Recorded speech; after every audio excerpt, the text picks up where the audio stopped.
I can remember the smell and the coolness of the solution in my arm as my PICC line was flushed in preparation for my next treatment. The sounds of the hospital happenings were alive as I was wheeled to the elevator for my 11:15 radiation appointment all the way on the other side of the hospital. Those sounds were alive with beeps, with mumbled voices, with the elevator chime that all became the soundtrack to my treatment. My body was depleted, my spirit stretched thin, yet every transporter who wheeled me all the way to the other side of the hospital was a part of my healing. Their kindness mattered just as much as the medicine. And that's why tonight feels so powerful.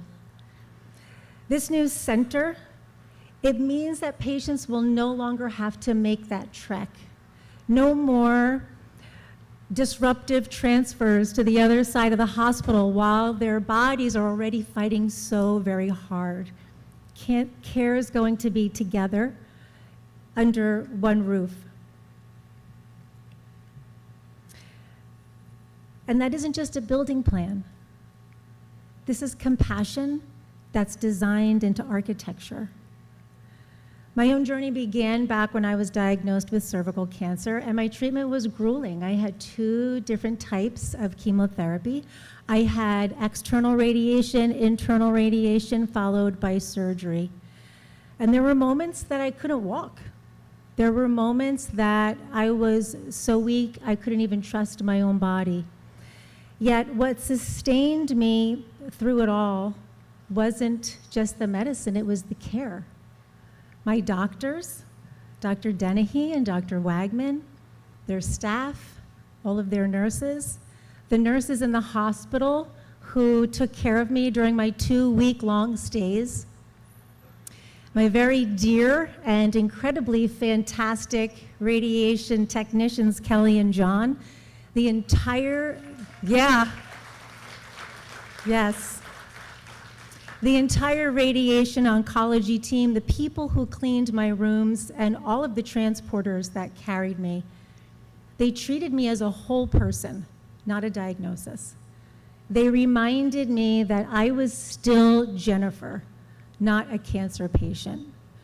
And their unconditional compassion, it gave me the strength, it gave me the courage to keep going every moment of every day.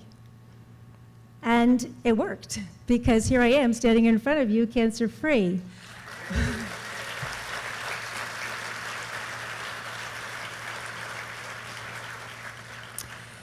2 years ago, I got to watch our daughter walk down the aisle, just as Dr. Dennehy promised I would. I retired from teaching after 25 years, and I've built a second career for myself, helping others bring calm and wellness into their own lives throughout their own journeys. So when I see this center rising, I don't just see a building, I see a promise that the patients that walk through these doors are going to have access to world-class treatment without unnecessary strain. A promise that they're going to be held by a team who will treat their spirit and not just their bodies. A promise that the journey will be just a little less hard. So to the donors, the leaders, and to every staff member who made this possible, you are giving so much more than just a building. You are giving people like me more time, more milestones, and more life. And for that, we will be forever grateful. Thank you.